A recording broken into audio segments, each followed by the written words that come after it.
ప్రపంచవ్యాప్తంగా సంచలనం సృష్టిస్తున్న బాలీవుడ్ మూవీ చావా. కానీ చెప్పాలంటే మనందరికి శివాజీ గురించి తెలుసు, కానీ సంభాజీ మహారాజ్ గురించి తెలియదు. కానీ మన చరిత్ర ఎందుకు సంభాజీ మహారాజ్ని వెనక్కు నెట్టింది? ఇంతవరకు మనకు సంభాజీ మహారాజ్ గురించి తెలియదు అంటే మన ఇండియాలో ఏదో తప్పు జరిగిందని చెప్పాలి. సో ఎంటర్టైన్ ప్రకారం ఈ సినిమా గురించి మనం మాట్లాడుకుందాం. అసలు సంభాజీ మహారాజ్ ఎవరు అనేది ఈరోజు మనం మాట్లాడుకుందాం. సో హిస్టరీ స్టోరీ గురించి మాట్లాడుకోబోతున్నాయి. ఇది మరాఠా సామ్రాజ్యం మరియు మొఘల్ సామ్రాజ్యం మధ్య జరిగిన ఒక షాకింగ్ ఈవెంట్.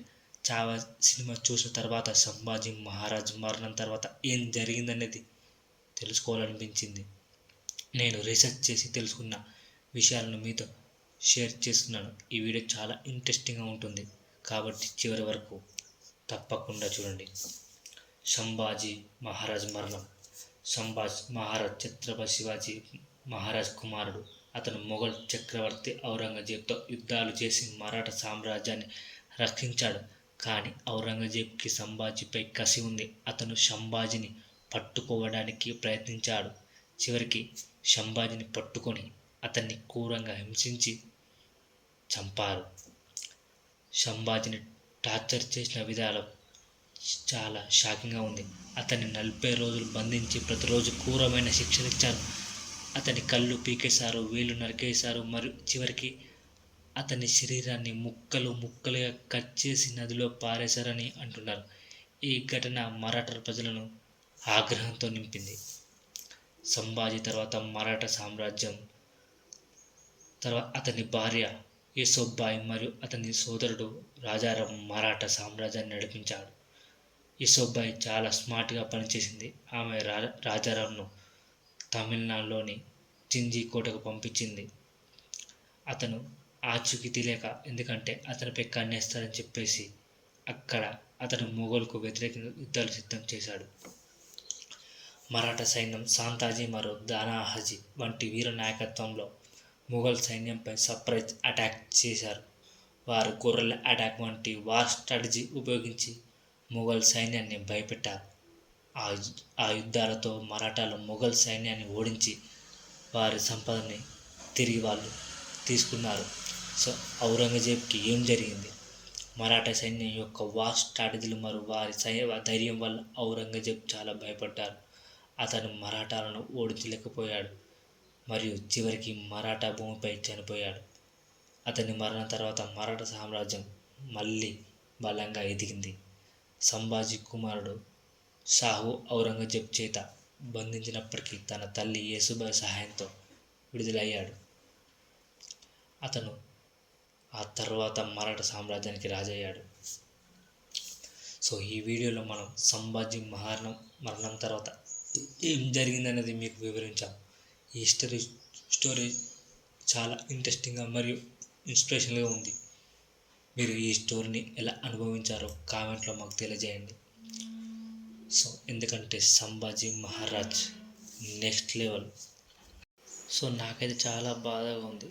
ఈ చావా అంటే టైగర్, సంభాజీ మహారాజ్ అంటే ఒక లయన్, టైగర్తో సమానం.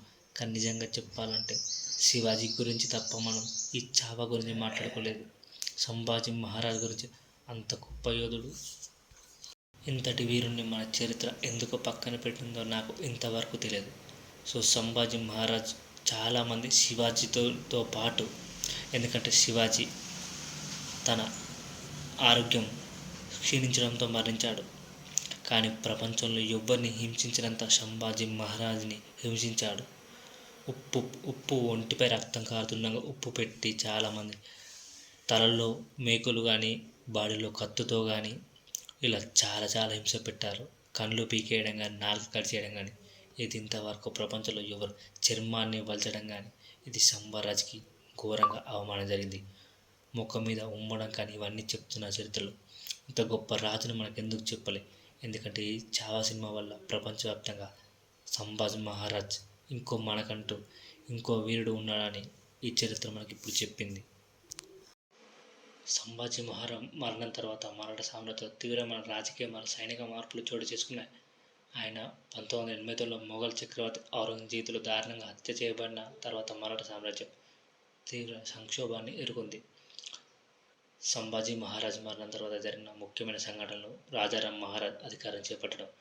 1989లో సంభాజీ మరణంతో ఆయన సోదరుడు రాజారాం భద్రత కోసం రాయగఢ కోట నుంచి పారిపోయి జింజింగ్ కోట తమిళనాడులో చేరాడు. సో మరాఠా నాయకత్వం రాజారాం మహారాజ్ను చక్రవర్తిగా ప్రకటించింది. మొఘల్ ఆక్రమణ పెరగడం, ఔరంగజేబు మరాఠా సామ్రాజ్యం పూర్తిగా నాశనం చేయాలని ప్రయత్నించాడు. కొల్హాపూర్, సతారా, పురందర్ కోటలను మొఘలు ఆక్రమించారని చెప్పాలి. సో ఇలా జింజింగ్ కోటపై మొఘల్ దాడు 1690 మధ్య జింజోకోట్లో రాజారాం మహారాజ్ పరిపాలన సాగింది. చివరికి 1698లో మొఘల్ సైన్యం కోటను ఛేదించుకుంది. రాజారాం అప్పటికే సతారాకు పారిపోయాడు. 1970లో రాజారాం మహారాజ్ మరణించారు. ఆయన భార్య తారాబాయి మరాఠా హుయాన్ని ముందుండి నడిపారు. శివాజీ మహారాజ్ కుమారుడు శివాజీ రాజ్యం చేపట్టడం, తారాబాయి తన కుమారుడు శివాజీ తరఫున పాలన సాగించింది.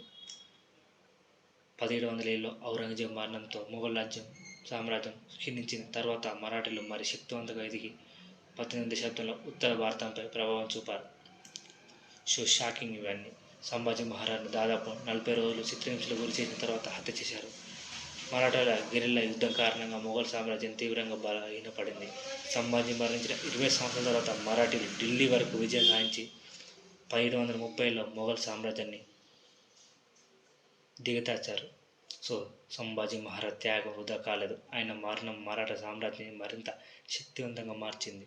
సో ఇంత పెద్ద గొప్ప యోధుడికి మనం లైక్ చేయాలి, షేర్ చేయాలి. జై Sambhaji Maharaj. Please comment here.